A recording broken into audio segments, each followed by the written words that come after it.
সেনাপতি রহিম খাঁকে পাঠাইলাম সেই অঞ্জলি ঘরের মধ্যে যুদ্ধে এখন পর্যন্ত ফিরে না।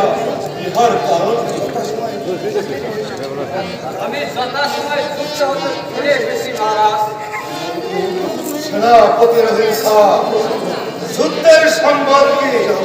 জাহাপনা, আমরা যুদ্ধে পরাজয় হয়ে পলায়ন করেছি। যুদ্ধ হতে পালিয়ে এসেছে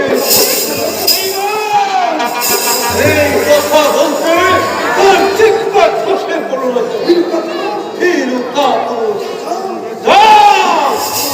তোমার জায়গা হয়েছে আমার ওই সৈন্য দলের মধ্যে। জাহাপনা,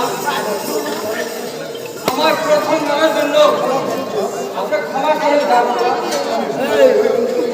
আমি পুনরায় ওই অঞ্চলে করে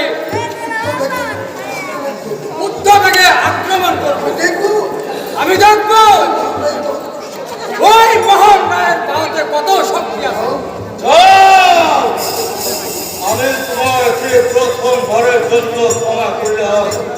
যাও, এই মুহূর্তের ভিতরে তুমি সেনাগর হতে 20,000 সৈন্য নিয়ে ওই মহান নায়কের বিরুদ্ধে তুমি যুদ্ধে। আমি চাই কথার প্রতিশোধ যে কোনো প্রকারই হোক ওই অঞ্জলি ঘর আমার জয় করতেই হবে। যা আমি যাচ্ছি জাহাপনা, আমি যাচ্ছি। মোহন রায়, মোহন রায়, মোহন রায়, হিন্দুর বাচ্চা মোহন রায়, তুই মনে রাখিস আমি যদি তোকে ধরতে পারি তাহলে তোকে আমি চূড়ান্ত প্রমাণে পাবো।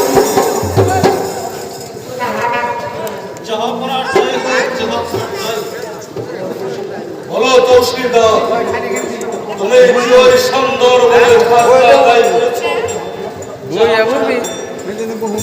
আমি যখন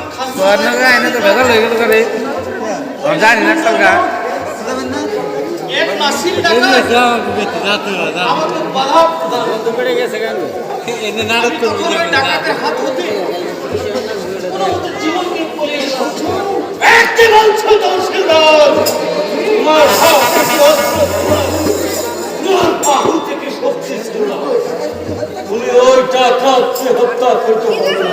জাহাপনা, আমি আপনার অনুগ্রহে এই পৃথিবীতে আমি সব কিছু করতে পারি। জাহাপনা, আমি তোমাকে অনুমতি দিলাম, তুমি এই মুহূর্তের ভিতরে 20,000 সৈন্য নিয়ে চলে যাও ওই সুন্দরবনে। যেমন করে হোক ওই সুন্দরবনের নাসির ভাষী চূড়ান্ত হতে হবে। আর ওই সুন্দরবনে ওই সুন্দরবনের প্রজাদের ঘর বাড়ি চালিয়ে পুড়িয়ে ওই মাত্রা শেষ হবে। তবে আমি যাচ্ছি জাহাপনা, তবে আমি যাচ্ছি।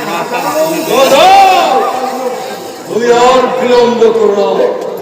হে খোদা, তুমি আমার মনের আশা পূর্ণ করিও না। আমি যেন সারা দুনিয়ায় এই মুসলমানের বিজয়